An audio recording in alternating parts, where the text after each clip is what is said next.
കശ്മീരിലെ കരകൗശല രംഗത്തിന് പിന്തുണയുമായി വേൾഡ് ക്രാഫ്റ്റ് കൗൺസിൽ അംഗങ്ങൾ കശ്മീരിലെ വിവിധ കരകൗശല നിർമ്മാണ കേന്ദ്രങ്ങൾ സന്ദർശിച്ചു.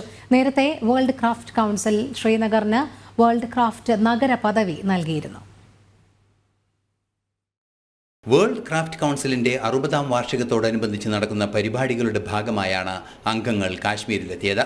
കാശ്മീരിന്റെ തനത് കരകൗശല വസ്തുക്കൾക്ക് ലോകമാകമാനം അംഗീകാരം ലഭിക്കുന്നതിനുള്ള പിന്തുണ ഉറപ്പാക്കുകയാണ് സന്ദർശനത്തിന്റെ ലക്ഷ്യം. വേൾഡ് ക്രാഫ്റ്റ് കൗൺസിൽ അംഗങ്ങൾ ശ്രീനഗറിലെ വിവിധ കരകൗശല നിർമ്മാണ കേന്ദ്രങ്ങൾ സന്ദർശിച്ചു.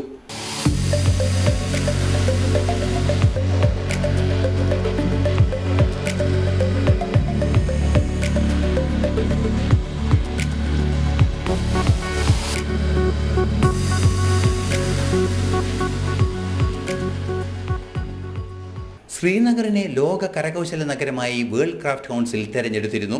So we're very keen now to explore how we can actually help the artisans even more. Apart from that, we're also very proud that Srinagar now is also has the status of World Craft City, which has been bestowed by World Craft Council.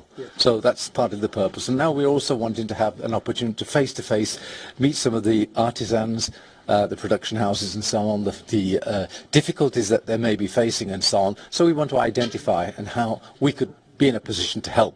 ഭരണഘടനയുടെ 370ാം അനുച്ഛേദം ഒഴിവായതോടെ പ്രതീക്ഷാ നിർഭരമായ നിരവധി സംഭവങ്ങളാണ് കാശ്മീരിൽ ഉണ്ടാകുന്നത്.